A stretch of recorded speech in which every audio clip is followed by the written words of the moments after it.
आज जो हम टॉपिक यहाँ पर टच करने वाले हैं वो आज तक मैंने जितने भी सेशंस करे हैं उन सब में से सबसे इम्पॉर्टेंट टॉपिक है, वो है how to choose your career.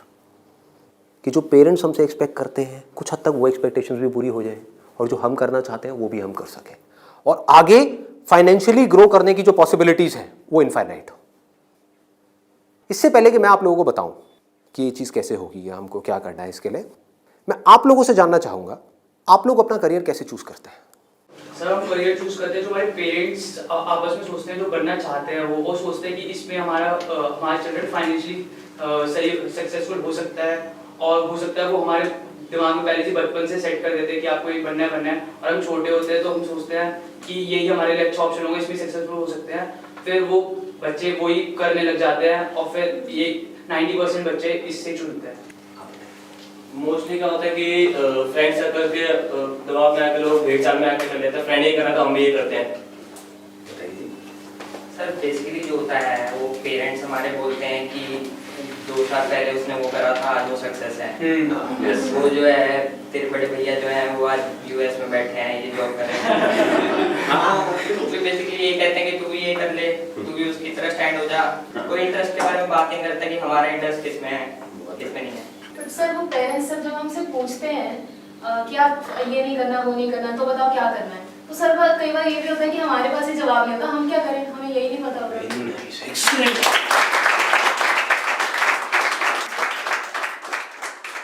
इसमें गलती पेरेंट्स की भी नहीं है।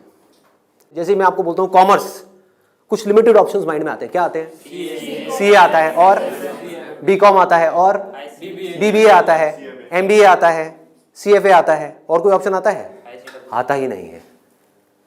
तो ध्यान से देखो क्या हो रहा है। हम सब बच्चों की सोच एक जैसी है, सब पेरेंट्स की सोच एक जैसी है। तो ये पेरेंट्स की सोच किसने बनाई? क्या उनकी गलती है? इस पूरी की पूरी सोसाइटी ने मिलकर बनाई। पेरेंट्स की सोच बनी और पेरेंट्स से बचपन से आज तक जो उन्होंने सुना देखा करा वहां से आपकी सोच बनी आपके पेरेंट्स से। तो अल्टीमेटली आप में और आपके पेरेंट्स में कोई फर्क नहीं है, उनको ब्लेम मत करो। आपकी सोच भी उनके जैसी ही है। अगर नहीं है तो बताओ कोई और ऑप्शंस। नहीं आते ना माइंड में? साइंस में बोलता हूं, साइंस बैकग्राउंड, क्या ऑप्शंस आते हैं माइंड में? इंजीनियरिंग। इंजीनियरिंग में भी क्या आता है? जैसे इंजीनियरिंग वर्ड आता है क्या आता है माइंड में? आईआईटी आता है, ठीक है। मेडिकल में क्या आता है? एमबीबीएस, सर्जन्स, और कुछ? No sir. बस यही है। देखो हमारी सोच कितनी लिमिटेड हो गई है। माइंड में कुछ आता ही नहीं है तो करेंगे कैसे? आपके माइंड में कुछ आएगा तभी तो वो चीज होगी।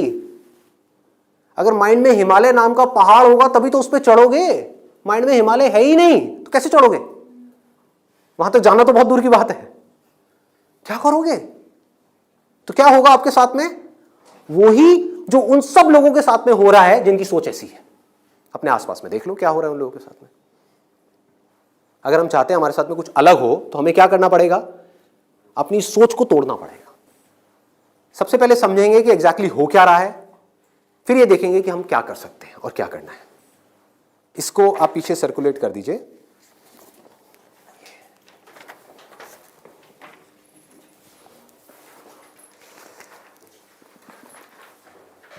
इसमें लिखा है how to choose a career. अच्छा, पढ़ाई में हमको आगे बढ़ने के लिए मान लो जैसे मैंने बोला साइंस बैकग्राउंड, तो माइंड में क्या आया? इंजीनियरिंग आया, इंजीनियरिंग से आईआईटी आया, आईआईटी से कोटा आया, या और ये जो तैयारी वाले इंस्टीट्यूट्स हैं वो आए, वहाँ पर जाओ, जा करके तैयारी करो, यही सब होता है। तो अब अगर आपको इस रास्ते पे सक्सेसफुल होना है कि मतलब आपको आईआईटी में पहुँचना है, आईआईएम्स में पहुँचना है, मेडिकल में टॉप कॉलेज में पहुँचना है, तो क्या चाहिए? हार्डवर्क से काम हो जाएगा। आराम से सोचो, आराम से सोचो। ये जो सोच है ना हमारी वो बड़ी खतरनाक बनी हुई है। उसी सोच पे क्वेश्चन मार्क लगाना है। हार्डवर्क सबसे ज्यादा कौन करता है? एक रिक्शे वाला, लेबरर सक्सेसफुल हो जाता है वो। ऐसे बच्चे देखे हैं जो बहुत हार्डवर्क करते हैं और तब भी नहीं हो पाता उनका, और ऐसे बच्चे हैं जो इतना हार्डवर्क नहीं करते हैं, अपनी लाइफ में एक बैलेंस बनाते हैं, मतलब घूमते फिरते भी हैं, मजे भी करते हैं, साथ साथ में पढ़ाई भी करते हैं और वो टॉप कर जाते हैं। इसका मतलब क्या है? हार्डवर्क पे क्वेश्चन मार्क लगाओ। हार्डवर्क इंपॉर्टेंट है, लेकिन हार्डवर्क भी अगर सही डायरेक्शन में ना किया जाए तो बकवास है। समझ रहे हो? सक्सेस यहां है, आप वहां भाग रहे हो पूरी जान लगा करके पागलों की तरह, कभी सक्सेसफुल हो सकते हो? हार्डवर्क तो कर रहे हो, क्यों नहीं हो सकते? डायरेक्शन ही गलत है। सबसे पहले क्या चाहिए? एक सही डायरेक्शन चाहिए, सबसे पहले, मोस्ट इंपॉर्टेंट। मतलब कि जिस डायरेक्शन में हम भाग रहे हैं, पहले हमको उसको समझना है कि हम सही डायरेक्शन में भी भाग रहे हैं या इसलिए भाग रहे हैं क्योंकि सब भाग रहे हैं। या ये कहो, हो सकता है ये जो सब भाग रहे हैं उसमें से कुछ लोगों के लिए वो डायरेक्शन सही हो, हमारे लिए गलत हो।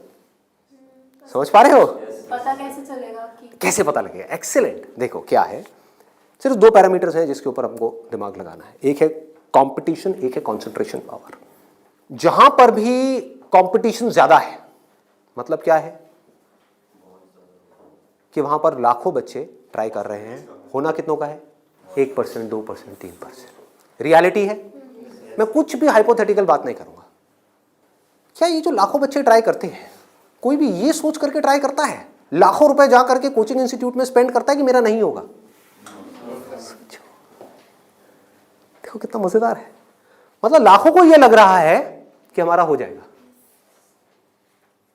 तो अब सबसे पहला यहां पर जो क्वेश्चन पूछना है, जो ना अभी पेरेंट्स पूछ रहे हैं ना बच्चे खुद पूछ रहे हैं, वो अपने आप से पूछना है। वो ये कि मेरी कंसंट्रेशन पावर्स कैसी है। सिंपल है ना? इसमें कोई कॉम्प्लिकेटेड है? कि अगर आपको इन कॉम्पिटिटिव एग्जाम्स में कॉम्पीट करना है, दिन में 10-10 घंटे पढ़ना है, 15-15 घंटे पढ़ना है, उससे भी काम नहीं होने वाला, क्योंकि बहुत लोग पढ़ते हैं फिर भी नहीं कर पाते। तो इसका मतलब क्या है? आपको अपने आप से सच बोलना होगा।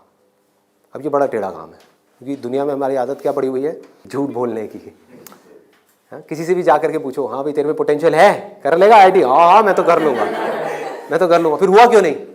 हुआ क्यों नहीं? अरे वो लक साथ नहीं हो पाया, कोई वजह होगी, नहीं हो पाया। मतलब क्या था? डायरेक्शन ही गलत थी, स्टार्टिंग ही गलत हो गई। अब आप कैसे ये डिसाइड करोगे कि आपकी कंसंट्रेशन पावर स्ट्रांग है या नहीं है? माइंड की थोड़ा सा डेप्थ में जाते हैं। कैसे डिसाइड करोगे? जब भी आप किसी कॉम्पिटिटिव एग्जाम में कॉम्पीट कर रहे हो, तो आपको ये देखना होगा आपके कॉम्पिटिटर्स कौन है। फॉर एग्जाम्पल, आप एक रेस में भाग रहे हो, आपके साथ में कोई एथलीट है जिसने 10 साल प्रैक्टिस करी है रेस में भागने की। आप कभी नहीं भागे, धीरे धीरे जॉगिंग करी है, लेकिन रेस में कभी तेज नहीं भागे। जीत पाओगे उससे? करो हार्डवर्क। वो 10 साल से भाग रहा है और वो रुकने वाला नहीं है, उसके पास में पूरा का पूरा एक मोमेंटम है। वो अगले 2 साल तक भी ऐसे ही भागने वाला जैसे वो 10 साल से भागता आया है। आप अभी भागना शुरू कर रहे हो। तो पहले अपनी कंसंट्रेशन पावर्स को कंपेयर करना है किसी और के साथ।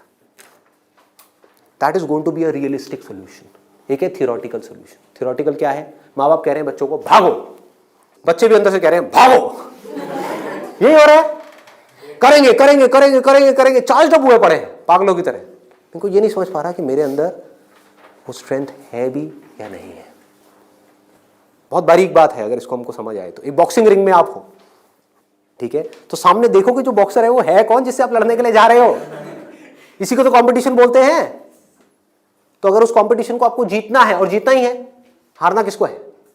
किसको अपने माँ बाप के पैसे डुबोने हैं? किसको अपनी लाइफ खराब करनी है? जीतना ही है। तो जीतने का क्या तरीका है? पहले अपने कॉम्पिटिटर्स की स्ट्रेंथ को समझ जाओ। समझ लो कि आप कॉम्पीट कर किसके साथ में रहे हो। वो कैसे समझोगे? रियलिस्टिकली अपने आप से पूछो, अपने स्कूल के बैकग्राउंड के बेस पे या जो भी आज तक आपने किया है उसके बेस पे। कुछ बच्चे होते हैं जिनको एक चैप्टर है, मान लो एक बुक में, उसको पूरा याद करने में या समझने में 1 घंटा लगता है। आपको कितनी देर लगती है? 5 घंटे, 6 घंटे, 10 घंटे या आधा घंटा? ये पूछो अपने आप से। Then you will be able to जज your strength in comparison to your competitors. ये जो 13 लाख बच्चे हैं, इसमें से 10% बच्चे ऐसे हैं जिनकी कॉन्सेंट्रेशन पावर्स एक्स्ट्रा ऑर्डिनरी है। उनसे अगर आप कॉम्पीट कर रहे हो तो एटलीस्ट आपकी कॉन्सेंट्रेशन पावर्स एक्स्ट्रा ऑर्डिनरी होनी ही चाहिए। और कॉन्सेंट्रेशन पावर एक दिन में एक्स्ट्रा ऑर्डिनरी नहीं होती है, ये प्रैक्टिस है। मतलब उन्होंने कई सालों तक इसकी प्रैक्टिस करी है, तब जाके उनकी कॉन्सेंट्रेशन पावर एक लेवल तक पहुंची है। तो आप अपने आप से ईमानदारी से सवाल पूछो तो सही कि आपकी कॉन्सेंट्रेशन पावर है कैसी। अगर एक्स्ट्रा ऑर्डिनरी है और आप ऐसे कंपटीशन में जा रहे हो जहां पे कंपटीशन बहुत हाई है, तो आपके सक्सेसफुल होने के क्या चांसेस हैं?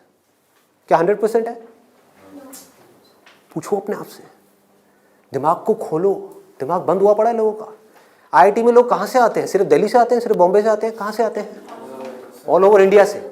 मान लो 1 लाख बच्चे ऐसे हैं इंडिया में अलग अलग स्कूल्स में जो अपनी अपनी क्लास में टॉपर हैं। उनको क्या लग रहा है कि मेरी स्ट्रेंथ बहुत तगड़ी है। ये बात हो रही है टॉपर्स की। लेकिन जब वो जाएंगे कॉम्पीट करने तो और भी ऐसे टॉपर्स आए होंगे जो उनसे भी आगे होंगे। आप समझ गए? तो यहां पे आपने क्या किया? एक बहुत बड़ा काम कर दिया, अपने आप से सच बोल दिया और यही सच जा करके अपने घर वालों को बोल दिया। इससे क्या होगा? आप एक ऐसे कंपटीशन से बच सकते हो जहां पर आपके हारने के चांसेस बहुत ज्यादा है, क्योंकि एक्चुअल में कंपटीशन है किसके बीच में? देखो, उन लोगों के बीच में जिसमें पोटेंशियल है। एक रेस हो रही है ओलंपिक्स में, वो किसके लिए है? जिसने बहुत प्रैक्टिस करी है, जिसके अंदर पोटेंशियल है, स्टैमिना है, फोकस करने की पावर्स है, डिस्ट्रैक्शन से वो अपने माइंड को हटा सकता है, उसके लिए है ना। सबके लिए तो नहीं है। अगर सबको भगा दिया जाए उस रेस में तो क्या होगा? क्योंकि उसमें जीतने के बाद गोल्ड मेडल मिलता है, अखबार में फोटो आती है। अखबार में फोटो आती है ना, इन कोचिंग इंस्टीट्यूट्स की फोटो आती है, नाम लिखे होते हैं, ऑल इंडिया रैंक ये है, ये है, ये है। उसको देख करके क्या होता है माँ बाप की हालत? उनको उसकी फोटो नहीं दिख रही होती, अपने बच्चे की फोटो दिख रही होती है। यहाँ पे आने वाले इतने साल बाद मेरे बच्चे की फोटो होगी, मेरी बेटी की फोटो होगी, उसकी ये रैंक होगी। यहाँ से क्या हो रहा है? हम अननेसेसरी अपनी एक ख्याली दुनिया खड़ी कर रहे हैं। पेरेंट्स ने अपने दिमाग में एक ख्याल बना लिया। अब यहाँ तक प्रॉब्लम नहीं है, उन्होंने वही किया जो होना था, सबके साथ होता है। कौन नहीं चाहेगा? गड़बड़ कहाँ हुई? आप भी इस खेल को नहीं समझ पाए, आप समझ ही नहीं पाए हो क्या रहा है। ये जो कोचिंग इंडस्ट्री है आज की डेट में 1.5 लाख करोड़ की इंडस्ट्री है। ये पैसा कहाँ से आ रहा है? हम सब से आ रहा है, हमारी जेब से आ रहा है। तो अगर इस खेल को हम समझ जाएं, हमारे पेरेंट्स नहीं भी समझ पा रहे क्योंकि वो तो सपने देखेंगे ही, और हम जाकर के बोले ये सपना आप अभी रोक दो, इस पे लगाम लगाओ, देखो पहले कि आपका बच्चा कहाँ स्टैंड करता है। गाड़ी आपके पास में 800 और कॉम्पीट करने की बात कर रहे हो फेरारी वालों से, बट इसका मतलब ये नहीं है 800 बुरी है। आप समझ गए मेरी बात? रेस में बुरी है, बट दिल्ली की सड़कों पे, पुरानी दिल्ली में फेरारी अच्छी है, 800 अच्छी है, 800 अच्छी है, ज्यादा सक्सेसफुल है। बट वही अगर उस रेस में चली जाए जिसमें सब भाग रही हैं और सारी 800 नहीं है, फेरारीज है, एक से एक फेरारीज है, किसमें कितनी आग लगी हुई है वो आपको पता ही नहीं है। आप समझ पा रहे हो? कोई आ रहा है कहीं से, उस बच्चे में कितनी आग है और कितना पोटेंशियल है वो आप सपने में भी नहीं सोच सकते, और आप उससे लड़ने की बात कर रहे हो। किस बेस पे? क्योंकि मेरे घर वालों ने ये सपना देखा है और मुझे सपने को सच करना है। पोटेंशियल है या नहीं है? पूछो अपने आप से, तो आपको क्लियर कट जवाब मिलेगा। क्लियर कट 10% लोग ऐसे होते हैं जिनमें एक्चुअल में पोटेंशियल है इन एग्जाम्स में कॉम्पीट करने का। तो if you are there in that top 10% category, तो अब आपका हार्डवर्क यहां पे काम आने वाला है। Depending upon your hard work, बशर्ते आपके अंदर पोटेंशियल हो। फॉर एग्जाम्पल फेरारीज की रेस हो रही है, उसमें आपने पूरी जान लगा दी, एक सेकंड के लिए भी डिस्ट्रैक्ट नहीं हुए। ठीक है, डिस्ट्रैक्ट होने में 1 सेकंड लगता है। डिस्ट्रैक्शंस वाला मेरा सेशन है पावर ऑफ फोकस, वो देखा होगा आप लोगों ने। बहुत तरह की डिस्ट्रैक्शंस है। मान लो आप हो तो फेरारी, लेकिन डिस्ट्रैक्ट हो गए, रुक गए, रेस यहां हो रही है, आप यहां चले गए, आउट है कि नहीं? तो आपको पूरी तरह से फोकस्ड रहना पड़ेगा, हार्डवर्क करना होगा, डेडिकेशन चाहिए, डिजायर चाहिए, सब कुछ चाहिए। लेकिन सबसे पहले क्या चाहिए? इंजन में दम होना चाहिए, अंदर वो पोटेंशियल होना चाहिए, एक्स्ट्रा ऑर्डिनरी कॉन्सेंट्रेशन पावर्स होनी चाहिए। ये बात हमको समझ क्यों नहीं आ रही है? अब क्यों चाहिए कॉन्सेंट्रेशन पावर्स? कभी सोचा है? 2 तरह के काम है इस दुनिया में, एक वो जिसमें हमारा इंटरेस्ट है, दूसरा वो जिसमें इंटरेस्ट नहीं है। जहां इंटरेस्ट नहीं है वहां पर कॉन्सेंट्रेशन पावर्स का स्ट्रांग होना बहुत जरूरी है, जहां है वहां पर नहीं है, क्योंकि वहां तो ध्यान लग जाता है। वीडियो गेम खेलने के लिए कॉन्सेंट्रेशन पावर चाहिए क्या? क्यों? क्यों? इंटरेस्ट है तो वहां पर कॉन्सेंट्रेशन हो जाता है, खेलने में कॉन्सेंट्रेशन हो जाता है, और बहुत सारी चीजों में कॉन्सेंट्रेशन हो जाता है। पढ़ाई में हमें कॉन्सेंट्रेट करना पड़ता है और चाहिए ही चाहिए, क्योंकि पढ़ाई में 99.99% लोगों का इंटरेस्ट नहीं होता। तो कैसे पढ़ाई में क्रैक कर पाएंगे? तब जब अपने ध्यान को ऐसी जगह पे रोकना आता हो जहां पे हमारा इंटरेस्ट नहीं है। और ऐसी स्ट्रेंथ कितने लोगों में होती है? सच सच बताना आज, मतलब ईमानदारी से, आप में से कितने हैं यहां पर जो आप क्लेम कर सकते हो कि मेरी जो कॉन्सेंट्रेशन पावर्स हैं वो एक्स्ट्रा ऑर्डिनरी है? ऑनेस्टली आपकी है? Let's give a big hand for it. हम सब में से सिर्फ एक की, और ट्राई कौन करते हैं? सब करते हैं। मेजॉरिटी ऑफ पीपल, सब तो नहीं कह सकते, मेजॉरिटी ऑफ पीपल करते हैं। है ना खतरनाक खेल? और एक बहुत बड़ी चीज हुई है अभी यहां पर, आप में से सिर्फ एक ने अपना हाथ उठाया, बाकियों ने नहीं उठाया। इसका मतलब आपने क्या किया? सच बोल दिया, एक्सेप्ट कर लिया। अगर अपने घर पे भी एक्सेप्ट कर लो तो क्या होगा? खेल शुरू होने से पहले ही खत्म हो जाएगा। अगर ये मेजॉरिटी ऑफ बच्चों को समझ आ जाए, इंडिया में लाखों बच्चे मेरी वीडियोस देखते हैं, उनको ये समझ आ जाए और वो अपने आप से सच बोल दें, अपना हाथ ऊपर ना करें, अपने घर पे जाकर के बोल दें मेरी कंसंट्रेशन पावर एक्स्ट्रा ऑर्डिनरी नहीं है। हाँ, मेरी क्लास में कुछ 4 बच्चे हैं, उनकी है, वो भी कॉम्पीट करने जा रहे हैं, उनको करने दो। मुझे नहीं लगता कि मैं जीत पाऊंगा इस खेल में। हाँ, कुछ और ऐसे खेल हैं जहां पर मैं फाड़ दूंगा। तो क्या होगा? अब क्या आपके पेरेंट्स भेजेंगे आपको? पहले ही बोल दो, आपने भेजना है भेज दो, लेकिन आपका पैसा डूबेगा। 5 लाख डुबोने हैं, डुबो दो। भेजना है भेज दो, मुझे पता है मेरा नहीं हो पाएगा। ये झूठ है, ये नेगेटिव थिंकिंग है, या ये रियलिस्टिक थिंकिंग है? समझो, realistic thinking, that is the biggest thing जो हमको समझना है। पॉजिटिव थिंकिंग का लोग मतलब क्या निकालते हैं कि मेरे पास में मारुति 800 है और मैं ये एक्सेप्ट ही ना करूं कि मेरे पास में मारुति 800 है, मैं अपना ख्याल बना लूं कि मेरे पास में फेरारी है और जाकर के कॉम्पीट करूं ऐसे लोगों के साथ में जिनके पास में एक्चुअल में फेरारी है। फर्क पता लग रहा है? और ऊपर से अपने आप को पॉजिटिवली अंदर से मोटिवेट करता रहूं। घर वाले भी मुझे रोज फोन करके, नहीं बेटा तू कर सकता है, कर सकता है, कर सकता। रियलिटी को देखो ही ना, अपनी स्ट्रेंथ को देखो ही ना, अपनी आंखें बंद कर लो, सच बोलो अपने आप से। जीत सकते हो तो लड़ो, नहीं जीत सकते तो कोई ऐसी जगह पे जाओ जहां पे आप जीत सकते हो, या बेटर स्टिल जहां पे कोई कंपटीशन ही ना हो। आगे बढ़ते हैं। दूसरा क्या है? ये तो हो गई पहली कैटेगरी, एक्स्ट्रा ऑर्डिनरी, जो यहां पर अभी कोई भी नहीं मिला, सिर्फ एक मिला है। दूसरा है ऑर्डिनरी।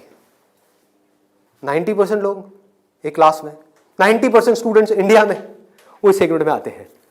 अब मजे की बात क्या है, ये जो कोचिंग इंस्टीट्यूट्स हैं, इनकी दुकानें कैसे बच्चों से चल रही है? ऐसे बच्चों से। कुछ रोल मॉडल्स दिखा करके, देखो हमारे इंस्टीट्यूट से ये है, उन्होंने ये कर दिया, जनता को लेकर के आएंगे, जितनी ज्यादा भीड़ आ जाए उतना अच्छा। तो इस पूरी प्रॉब्लम को अगर सॉल्व करना है तो कौन करेगा? एक स्टूडेंट ही कर सकता है। आप चाहो तो स्टैंड ले सकते हो। स्टैंड मतलब क्या? सच बोल दो। ऑर्डिनरी लोग 90% ये कहां जा रहे हैं? हाईली कॉम्पिटिटिव फील्ड्स में जा रहे हैं। क्यों जा रहे हैं? क्योंकि सब जा रहे हैं, क्योंकि उन्हें लग रहा है कि मेरा हो जाएगा। मैं ये नहीं कह रहा कि अगर आप ऑर्डिनरी हो और एक हाई कॉम्पिटिशन वाली फील्ड में जा रहे हो तो आपका नहीं होगा। I am not saying that the possibility is 0%, I am saying possibility is 1%। Genuine है, वो भी तब है अगर आप मेहनत करो तो। अगर वहां जाकर के मेहनत ही ना करो तब तो बिल्कुल नहीं होगा। अगर आप बहुत मेहनत करो तो 1%। क्योंकि मैं हिम्मत नहीं तोड़ूंगा ऐसे लोगों की। लाखों ऐसे स्टूडेंट्स हैं जो आज की डेट में ऐसा कर रहे हैं। बट ये वीडियो मैं सिर्फ अभी करंट सिचुएशन के लिए नहीं बना रहा, मैं आगे तक देख रहा हूँ। आने वाले 20 साल, 50 साल, 100 साल आगे तक देख करके चल रहा हूँ कि इंडिया की प्रॉब्लम्स का अगर हमको सोल्यूशन निकालना है, अनएम्प्लॉयमेंट का सोल्यूशन निकालना है, डिप्रेशन का सोल्यूशन निकालना है, तो वो सोल्यूशन क्या है? मेरी सोच वहां पर चल रही है। इसकी वजह से होगा क्या? अभी जो ऑलरेडी ऐसे ऑर्डिनरी स्टूडेंट्स हैं और वो ऐसी जगह पे चले गए हैं, तो उनकी हिम्मत टूट जाएगी इस वीडियो को देख करके। तो मैं उनको क्या कहूँगा? उम्मीद है, लगा दो जान। बस साथ में क्या कहूँगा उन पेरेंट्स को जो अब ऐसा गेम खेलने वाले हैं, उन स्टूडेंट्स को क्या कहूँगा? मोस्ट इंपॉर्टेंट जो मुझे देख रहे हैं, बड़ा सिंपल है कि अपने पेरेंट्स को जाकर के कहो मुझे नहीं लगता कि मेरे में पोटेंशियल है, मुझे नहीं लगता कि मैं कर पाऊंगा। हाँ, 1% चांस है। सच बोल दो, बोलो मैं ये नहीं कह सकता मैं कर ही नहीं सकता, 1% चांस, 99% चांस है मैं नहीं कर पाऊंगा। मैं जानता हूं अपने आप को, आप नहीं जानते, मैं जानता हूं। मुझे पता है अंदर से कि मैं क्या हूं, मुझे पता है अंदर से कि मेरे अंदर कितनी आग है, कितना पोटेंशियल है। मैं अपने दोस्तों के साथ में बैठ के पढ़ा हूं, मुझे पता है अंदर से कि मैं क्या हूं। तो आप क्या कहोगे? सच बोलोगे अपने घर वालों को जाके कि देखो अगर आप मुझे 2 साल तक की कोचिंग कराओगे, उसमें मान लो ₹1,00,000 साल की फीस हो गई, प्लस रहना खाना पीना व्हाटएवर इट इज, टोटल मान लो 2 साल में कितना खर्चा आया? 4-5 लाख रुपए। 5 लाख मान लेते हैं। तो आप बोलोगे अपने घर वालों को जाकर के अगर अभी भी ये सब सुनने के बाद भी आप कहते हो कोई बात नहीं बेटा 1% चांस है तू कर ले, तो मैं आपको एक बेटर ऑप्शन देता हूं प्रैक्टिकल रियलिटी के बेस पे। यहां पे अगर आपके पेरेंट्स आपके ऊपर दाव लगाते हैं, जीतने के चांसेस क्या है पेरेंट्स के? 1:100। इससे बेटर ऑप्शन क्या है? गोवा जाओ। Seriously, I am serious about it, मजाक नहीं कर रहा। गोवा जाओ, वहां पे कैसीनोज हैं। वहां पे अगर आप 5 लाख रुपए लगाते हो, एक रूले करके गेम है, पता है आप लोगों को? सारे जुआरी हैं क्या यहाँ पे? रूले गेम है जिसमें एक बॉल घुमाते हैं, 36 नंबर होते हैं और एक 0 होता है। वहां पे अगर आप 1 नंबर पे पैसा लगाते हो और वो नंबर आ जाता है तो 1 रुपए आपका बन जाता है 36 रुपए। जीतने की प्रोबेबिलिटी क्या है? 1:37। यहां पर क्या है? 1:100। वहां पर क्या है? 1:37, मतलब इससे डबल से भी ज्यादा है। तो अपने पेरेंट्स को सजेशन दो कि जुआ खेलना ही है तो ये बेटर ऑप्शन है। खेलते हैं ना, मेरी जिंदगी क्यों दांव पे लगा रहे हो? मुझे तो बचने दो। अरे खेलना है तो मिलके खेलते हैं। जाओ अपने पेरेंट्स के साथ में, उनको गोवा लेकर के जाओ, अपनी पार्टी करना, और एक दिन जाना ले आकर के 5 लाख रुपए एक टेबल पे रख देना। अगर वो नंबर आ गया तो कोई भी नंबर चूज कर लो। आपके पेरेंट्स चाहते हैं आप नंबर 1 पे आओ, ऑल ओवर इंडिया में आपकी नंबर 1 रैंक आए, तो 1 नंबर पे पैसा लगाओ जुए में। वहां भी 1 नंबर पे पैसा लगा रहे हैं, यहां भी 1 नंबर पे पैसा लगाओ। अगर वो 1 नंबर आ गया तो कितना मिलेगा 5 लाख का? 1,80,00,000। 1,80,00,000 उसको उठा करके बैंक में FD कराओ। कितना इंटरेस्ट आएगा? 12%। तो अब टाइम गया। आप मान लो टैक्स वैक्स काट के 7-8% भी आ गया आपके हाथ में, महीने का ₹1,00,000, साल का 12 लाख रुपए। सोचो क्या ये प्रैक्टिकल है या नहीं है? जो बात मैंने बोली है थियोरेटिकल है, प्रैक्टिकल है। वहां भी जुआ है, यहां भी जुआ है। आप भी बोल रहे हो हाँ शायद मेरा हो जाएगा, पेरेंट्स भी कह रहे हैं हाँ शायद इसका हो जाएगा। प्रोबेबिलिटी हमारे सामने है, आपके होने की जो प्रोबेबिलिटी है वो हमारे सामने है। हाँ अगर आप एक्स्ट्राऑर्डिनरी में हो तो बात अलग है, मैं उसकी बात नहीं कर रहा। वहां पर आ गई 10% से 100%, तो वहां पर जुए का कोई कंपैरिजन नहीं है, ठीक है ना। बट अगर आप ऑर्डिनरी में हो और वहां पर जाकर के आप कॉम्पीट कर रहे हो, इससे बेटर ऑप्शन है जुआ। अगर घर वाले कहेंगे पैसा डूब गया तो जुए में, तो बोलो वो तो यहां भी डूब रहा है। हाँ? यहां भी तो डूब रहा है। फर्क क्या है? इसको बोलते हैं एक रियलिटी के बेस पर समझ करके सोच करके लिया हुआ डिसीजन। तो अब तीसरा ऑप्शन क्या है हमारे पास में? कोई ऐसा करियर चूज करो, देखो कितना मजेदार है, जहां पे आपको कंसंट्रेशन पावर की जरूरत ही ना हो, not required. If you love singing, concentration power चाहिए क्या? नहीं चाहिए, हो जाएगा। किसी खेलने में इंटरेस्ट है तो वहां पे कंसंट्रेशन पावर बहुत स्ट्रांग चाहिए क्या? हो जाएगा, घंटों तक हो जाएगा। एक है कंसंट्रेट करना पड़ता है, एक है कंसंट्रेशन हो जाता है। दोनों में बहुत फर्क है। इंटरेस्टिंग है तो कंसंट्रेशन हो जाता है, इंटरेस्टिंग नहीं है, बोरिंग है तो कंसंट्रेट करना पड़ता है, फिर चाहे वो पढ़ाई हो चाहे जॉब हो। ये छोटी सी सोच चाहिए, समझ चाहिए। अब यहां पे क्या चलेगा? इन फील्ड्स में कंपटीशन क्या है? आर्ट हो गया, स्पोर्ट्स हो गया, कोई भी क्रिएटिव फील्ड हो गई, वहां पर कंपटीशन क्या है? बहुत ज्यादा है उन लोगों के लिए जो मीडियोकर है। लेकिन अगर आपके अंदर टैलेंट है, कोई कंपटीशन नहीं है, क्योंकि दोनों को आपस में कंपैरिजन किया ही नहीं जा सकता, कोई नंबर्स नहीं है ना। ध्यान से समझो, जैसे आप किसी एग्जाम में जाते हो तो एक कंपेयर किया जा सकता है आपको किसी से, क्योंकि आपके आए 90%, किसी और के आए 99%, तो कंपैरिजन है। टैलेंट में क्या है? आपके अंदर एक तरह का टैलेंट है, किसी और के अंदर और कोई तरह का टैलेंट है। आप जो कर सकते हो वो नहीं कर सकता, वो जो कर सकता है वो नहीं कर सकता। एक सिंगर है उसकी अलग तरह की आवाज है, कोई और सिंगर है उसकी अलग तरह की आवाज है। अब यहां पे भी एक छोटा सा प्रॉब्लम है। प्रॉब्लम क्या है यहां पर? प्रैक्टिकली आप लोग बताओ कि प्रॉब्लम क्या है यहां पर इस तरह का कुछ करने में? स्कोप क्या होगा क्या नहीं होगा? देखो अगर टैलेंट हो तो स्कोप होगा या नहीं होगा? होगा। बट ऑब्वियस, टैलेंट कैसे डेवलप होता है? प्रैक्टिस। और ये भी तभी काम आएगा जब इंटरेस्ट होगा। समझ गए ना? जितना ज्यादा इंटरेस्ट होगा उतना ही ज्यादा पैशन होगा, जितना ज्यादा पैशन होगा उतना ही ज्यादा पैशन के साथ प्रैक्टिस करोगे, जितना प्रैक्टिस करते चले जाओगे उतना ही टैलेंट बढ़ता चला जाएगा। जितना आपका टैलेंट बढ़ता चला जाएगा आपके लिए कंपटीशन उतना ही कम होता चला जाएगा। क्लियर है ना? बट आप इन सारे रूट से भागने के लिए वहां पर जा रहे हो तो भगवान ही मालिक है आपका। समझ गए? पढ़ाई के टॉर्चर से बचने के लिए जबरदस्ती कोई ऐसा काम नहीं है जो आपको बहुत इंटरेस्टिंग लगता है फिर भी आप कर लो, आप कहो हाँ ये सही है, तो आपका वही हाल होगा जो वहां पे कंपटीशन में बाकी लोगों का हो रहा है। मतलब आपको जेन्युइनली चूज करना होगा कोई ऐसा interest which you are extremely passionate about, extremely passionate about. ठीक है, इससे भी एक स्टेप आगे बढ़ते हैं। यहां पे प्रॉब्लम एक है बहुत सिंपल सी, जो मेरे पास में कमेंट्स आते हैं कि हमें पता ही नहीं है कि ऐसा इंटरेस्ट क्या है। I don't know what that interest is. मेरे लिए ऐसा कोई इंटरेस्ट नहीं है, कोई ऐसा टैलेंट नहीं है, कोई ऐसी स्किल नहीं है जो मैं कह सकूं कि हाँ इसके बेस पे मैं अपनी पूरी लाइफ स्टेक पे लगा सकता हूं। उनके लिए क्या सोल्यूशन है?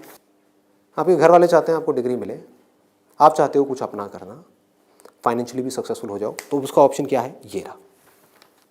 यानी कि आप बहुत ज्यादा टफ एग्जाम्स को क्रैक नहीं कर सकते, बहुत ज्यादा टफ पढ़ाई नहीं कर सकते, लेकिन आप पढ़ सकते हो। तो आप एक ऐसी फील्ड चूज करते हो जहां पे कंपटीशन लो है, जहां पे कंपटीशन कम है, और अगर वहां पर आप स्मार्ट वर्क करने लग जाओ तो आपके जीतने के जो चांसेस हैं, सक्सेसफुल होने के चांसेस हैं, that starts from 10% and goes up to 100%, as good as उन लोगों के कंपैरिजन में जो यहां पर टॉप पर है। और यहां पर कोई लिमिट नहीं है कि हम क्या कर सकते हैं। स्मार्ट वर्क को मैंने नीचे डिफाइन भी किया हुआ है कि what does smart work mean.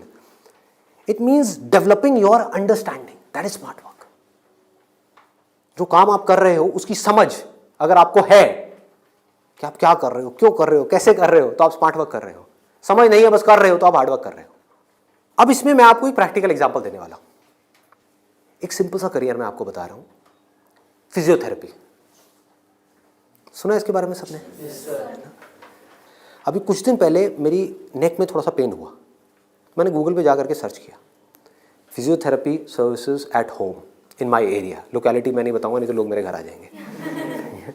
तो मैंने सर्च किया, वहाँ पर ऊपर कुछ लिस्टिंग्स आई, कुछ वेबसाइट्स आई, उसमें एक डॉक्टर का नाम मुझे मिला, उनकी मैं वेबसाइट पे गया, वहाँ जा करके उन डॉक्टर के बारे में मैंने 2-3 मिनट पढ़ा, समझा, मुझे अच्छा लगा पढ़ करके, समझ करके। उनको फ़ोन किया, वो मेरे घर पे आए, उन्होंने मुझे 7 दिन तक फिजियोथेरेपी ट्रीटमेंट दिया। वो एक ट्रीटमेंट का लेते हैं 500 से 700 रुपये, कई बार 1000 रुपये भी लेते हैं, depending upon the complications and time involved. मेरे से उन्होंने लिए 500 रुपये। मैंने उनसे पूछा कि आप दिन में ऑन एन एवरेज कितने ट्रीटमेंट्स करते हो? उन्होंने कहा एक दिन का ऑन एन एवरेज मैं 8 से 10 ट्रीटमेंट्स करता हूँ। मैंने कैलकुलेशन करी, दिमाग चलाया, 8 से 10 का मतलब क्या हुआ? 4 से 5,000 रुपये एक दिन का, एक महीने का नहीं, एक दिन का। कितना हो गया एक महीने का? लाख से 1.25 लाख रुपए।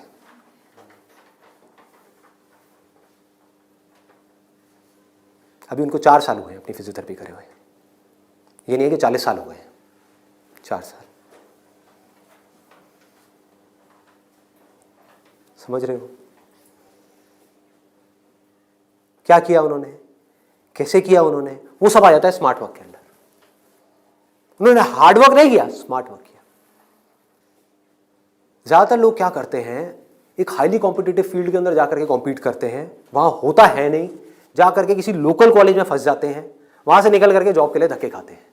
इसके आगे सोच बढ़ ही नहीं पाती है। जॉब नहीं मिल रही तो दुखी हो जाते हैं, उसके बाद में जब बहुत टाइम तक जॉब नहीं मिल रही होती तो जो भी जॉब होती है, जैसी भी जॉब होती है, कर लेते हैं। होता है प्रैक्टिकली ऐसा है? नहीं होता है। पढ़ाई करिए किसी फील्ड में, जॉब कर रहे हैं किसी और फील्ड में, मतलब जो वो पढ़ाई करी वो बेकार हो गई। स्मार्ट वर्क किसे कहते हैं? आप एक फिजियोथेरेपी कॉलेज में गए, कोई टॉप कॉलेज नहीं जहां पे अगेन कंपटीशन है, किसी लोकल कॉलेज से। क्योंकि कोई भी जब फिजियोथेरेपी कराता है तो पूछता नहीं आपने कौन से कॉलेज से किया है। मैंने नहीं पूछा, कोई नहीं पूछता। तो किसी भी कॉलेज से अच्छे से जा करके आप स्टडी करके आ गए, डिग्री लेकर के आ गए, आप कहीं भी जाओगे कभी भी आपको जॉब तो मिल ही जाएगी, जो सुन करके आपके घर वाले कन्विंस हो जाएंगे, कहेंगे हाँ ठीक है, एक बैकअप प्लान तो है। तो एक ऐसा रास्ता जहां पर वर्स्ट के सिनेरियो में आपको जॉब भी मिल जाए, लेकिन बेस्ट के सिनेरियो की कोई अपर लिमिट ना हो। अब बात आती है कैसे करोगे आप इस चीज को। इसका स्कोप देखो कि आने वाले टाइम में अभी जितनी तेजी से मोबाइल, लैपटॉप, कंप्यूटर, सब लोग इस तरह भाग रहे हैं, सबके ये प्रॉब्लम्स आनी ही आनी है। बैक में प्रॉब्लम आनी ही आनी है, नेक में प्रॉब्लम आनी ही आनी है, और पता नहीं कितनों को कितनी आनी आ भी रही है। आपके घर में भी जो आपके पेरेंट्स हैं उनको सबको कहीं ना कहीं दर्द होगा। तो आपने पहले तो ये समझा कि हाँ इसका स्कोप कभी कम नहीं होने वाला, बढ़ने ही वाला है, ठीक है। इसमें कंपटीशन भी बढ़ेगा जब स्कोप ज्यादा है तो, लेकिन किन लोगों के लिए बढ़ेगा? जो हार्ड वर्क कर रहे हैं, लेकिन जो स्मार्ट वर्क को समझ पा रहे हैं वो कुछ भी कर सकते हैं। तो आप क्या कर सकते हो? आपने कहा कि सिर्फ इससे काम नहीं चलने वाला, वो मुझे समझ आ रहा है, जैसे मैंने फिजियोथेरेपी का किया, सिर्फ इससे काम नहीं चलने वाला, तो इसके साथ में कुछ और चीजें भी हैं जो मुझे सीखनी पड़ेंगी। क्या सीखना पड़ेगा? जिसका हो सकता है इससे डायरेक्ट कोई कनेक्शन ना हो। 1 महीने का छोटा सा कहीं से वेबसाइट डेवलपमेंट का कोर्स कर लिया और ऑनलाइन मार्केटिंग का, कि ऑनलाइन मार्केटिंग कैसे करते हैं। गूगल में जब भी आप कुछ सर्च करते हो तो वहां पे एड्स आती हैं, उसको बोलते हैं गूगल एडवर्ड्स। ये किस तरह से काम करता है? आपने कहा ऑनलाइन मार्केटिंग मैंने सीख ली, उसके अलावा मुझे अपनी कम्युनिकेशन स्किल्स पे काम करना होगा, क्योंकि अगर मैं कहीं जा रहा हूं, किसी से बात कर रहा हूं और मैं बेवकूफ लग रहा हूं बात करने में, तो कोई मुझे दोबारा क्यों बुलाएगा? तो आपने क्या किया? कम्युनिकेशन स्किल्स का एक कोर्स किया 1 महीने का, उसके अलावा इंग्लिश स्पीकिंग का एक कोर्स किया 6 महीने का या 1 साल का। इस सबसे हो क्या रहा है? आप एज एन इंडिविजुअल बेटर बनते चले जा रहे हो। उसके बाद में धीरे धीरे आप अपनी एक क्लाइंटेल बनाओगे। शुरू में मान लो आपको दिन में 2 या 4 लोगों ने बुलाया, वर्स्ट केस सिनेरियो मान लो ना, घर से आप ऑपरेट कर रहे हो, अभी आपने कोई अपना क्लिनिक नहीं बनाया है, घर से आप ऑपरेट, और ये कोई थ्योरेटिकल बात नहीं है, ऐसे बहुत सारे लोग हैं जो ऑलरेडी ये काम कर रहे हैं, बहुत लोग कर रहे हैं। अपने नाम को मल्टीपल वेबसाइट्स में आप लिस्ट कर दोगे, इनको डायरेक्टरीज बोलते हैं, ऑनलाइन डायरेक्टरीज। तो ऑनलाइन सर्च इंजन में कोई भी कुछ भी सर्च करेगा तो कहीं ना कहीं वो आप तक पहुंच जाएगा, चाहे वो एक वेबसाइट के थ्रू पहुंचे, चाहे आपके थ्रू पहुंचे, चाहे एड के थ्रू पहुंचे, चाहे कहीं से भी पहुंचे, वो आप तक पहुंचेगा। अगर उनको आपने सेटिस्फाई कर दिया, अपनी बातों से भी, अपने ट्रीटमेंट से भी, ईमानदारी से, जेन्युइनली अच्छा ट्रीटमेंट कर दिया, तो वो क्या करेंगे? लोकेलिटी में रिकमेंड करेंगे, अपने फ्रेंड सर्कल में करेंगे, अपने रिलेटिव्स में करेंगे। तो धीरे धीरे क्या होगा? कुछ महीनों में क्या होगा? यहां पे थोड़ा पेशेंस रखना होगा। ये नहीं है सारा काम 1 दिन में हो जाएगा। आईआईटी में भी आपका एडमिशन होगा तो ये नहीं कि हलवा है वहां से क्लियर करना, 4 साल तक लग करके दिन रात काम तो करना ही पड़ेगा ना, यहां भी करना पड़ेगा। तो आप सीखते जा रहे हो, समझते जा रहे हो, धीरे धीरे आपको कुछ ऐसी टेक्नोलॉजीज के बारे में पता लगेगा, कुछ ऐसे इक्विपमेंट्स के बारे में पता लगेगा। इसमें हजारों तरह के इक्विपमेंट्स हैं, हजारों तरह की चीजें हैं, अलग अलग तरह के ट्रीटमेंट्स के लिए। इतनी बड़ी फील्ड है ये।